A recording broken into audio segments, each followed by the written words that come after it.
In the vast universe of manga, few works challenge our perception of space, architecture, and the human condition as profoundly as this one. It's not just a story, it's an exploration of design, a meditation on humanity's place in an ever-evolving built environment, and a haunting vision of what happens when architecture surpasses its creators. Yes, today we are talking about Tsutomu Nihei's Blam. In the vast universe of manga, Blam stands out as a haunting masterpiece.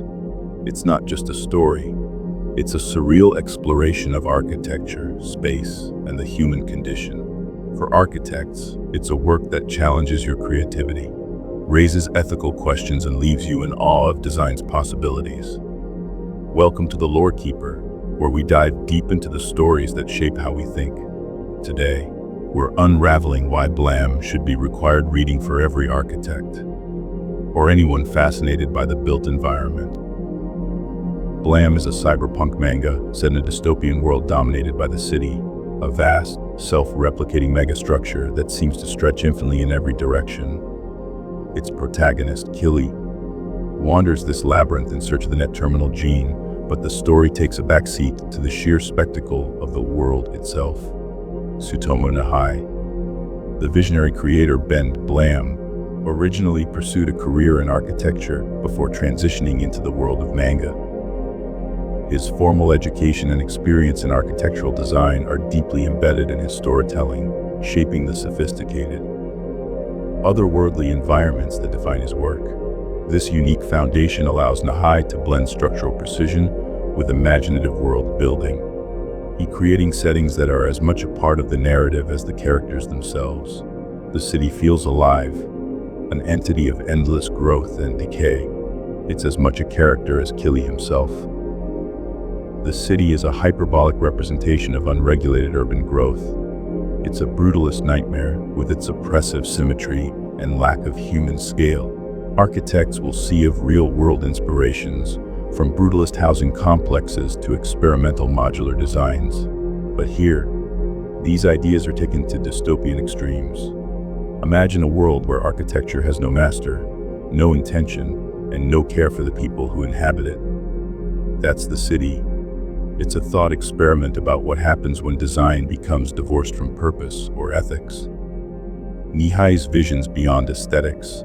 It's a philosophical statement about the consequences of unchecked growth and automation. For architects, it's both inspiring and deeply unsettling. So, what can architects learn from Blam? Let's break it down. The city's immense proportions evoke awe and fear. As architects, we design at a human scale, but Nihei shows what happens when scale overwhelms. Take Chapter 1, for example. There's a scene where Killy traverses a narrow bridge suspended over a seemingly infinite void. The space is so vast, it feels almost oppressive, emphasizing his isolation and vulnerability. A particularly striking example comes in Chapter 6, where Killy stumbles upon a massive cylindrical void with platforms spiraling up its interior. The proportions are so that it's hard to imagine how anyone could navigate such a space. Nihei uses this overwhelming scale to evoke a sense of dread. Space itself becomes an antagonist. The city's endless repetition mirrors potential of modular construction. It's efficient but risks creating soulless environments. In one instance, later in Chapter 11, we see a cluster of rooms stacked like cells, each identical devoid of individuality.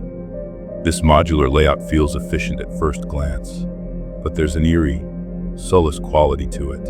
It's the kind of design that prioritizes function over form, or in this case, form over humanity. For architects, it's a stark reminder that modularity can be an excellent tool for scalability and efficiency. It can also strip away the emotional connection people have with their surroundings. Without spaces for people to interact, architecture loses its purpose. The city is a cautionary tale about designing without empathy. This idea becomes even more poignant in Chapter 15, where Killy encounters a small group of scavengers hiding in a ruined corner of the city. Their makeshift living quarters are dark and utterly detached from the grandiosity of the surrounding architecture. The contrast is striking. The city is unimaginably vast, Yet the spaces meant for a human interaction are neglected, almost as if they're an afterthought. It's a subtle but powerful commentary on how design without empathy can lead to alienation. Nihei forces us to confront questions we often overlook. How does design impact emotion? Can a structure itself alienate? And what happens when architecture forgets the people it serves? As architects, it's our responsibility to balance ambition with humanity. Blam reminds us why that balance is critical. In the end, Blam isn't just a manga. It's a philosophical exploration of design, a cautionary tale, and an endless source of inspiration. For architects, it's a reminder of both the power and the responsibility we hold as creators of space. So, whether you're an architect, a designer, or just a fan of incredible world building, I urge you to read Blam. Let it expand your imagination and challenge your ideas of what architecture can be. I'm the Lore Keeper, uncovering the stories that shape our world. Keep building, keep dreaming, and as always, keep imagining.